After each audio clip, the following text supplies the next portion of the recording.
Good afternoon, Nigerians.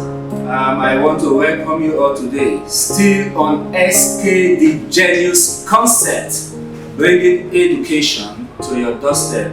Today we still have with us Dr. Paul St. Christopher, but today he'll be taking us in the journey of international relations. So sit back and listen to this wonderful one from our intellectual colossus, Dr. Paul St. Christopher, as he takes us through international relations and telling us what it entails. So feel free to listen and drop your comments. Thank you for now. All right, thank you. We'll be talking about international relations. International relations is a compulsory course for HND1 students in the School of Humanitarian Social Sciences, in the School of Environmental Design Technology, and also in the School of Business Management Technology. From the face value, international relations, simply put, means interactions, exchanges between nations or nations. But if we go by such definition, though too pedestrian, it does not capture the essence of the scope of study of international relations. So that is why some other authors have come up with different definitions or possible explanations of what the title international relations should be. A scholar once defined international relations as the study of interdependence of states. Study of interdependence of states. Since states are not islands and cannot exist without collaborative efforts of other states in the international system, it's a type of networking, and no state is self-sufficient, and the idea of international relations revolves around reciprocity of behavior and actions. So with this, it is very clear that definition captures just one of the essence of international relations, that international relations is the study of interdependence of states.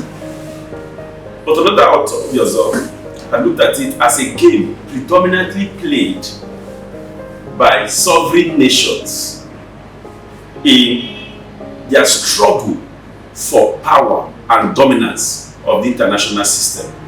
It's a game predominantly played by sovereign nations in their struggle for power and dominance of the international system.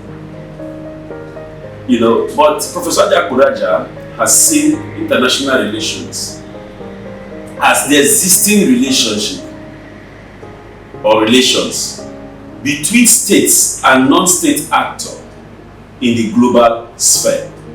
This relationship includes political, economic, social, cultural, amongst other relationships. So by so doing, international relations can easily be seen or described as any interaction, any exchange that crosses in national boundaries of states, whether in economic sphere, whether in political, whether in social, whether in legal, whether in religious or social-cultural. Any relation that crosses national boundaries between states and non-state actors constitutes international relations. Somebody like Hans Morgenthau has defined international relations as the study of international politics. International politics. Some other authors have also seen it as the study of power as it relates to the behavior of states. So when we go into the scope of international relations, you will now capture the essence, not only of the title, but also of the major objectives of international relations. Now, under the scope of study of international relations, we simply refer to the general coverage, span of coverage of the subject matter of international relations. Under this, you have political relations. This deals essentially with all formal political exchanges between states. And most times it is very difficult to actually separate both economic and other forms of relations from political or politics. So, but the political relations, in order to give it a different scope, this with formal engagements of states in area of communication through exchange of embassies, state visits, and other formal engagements between states and non-state actors.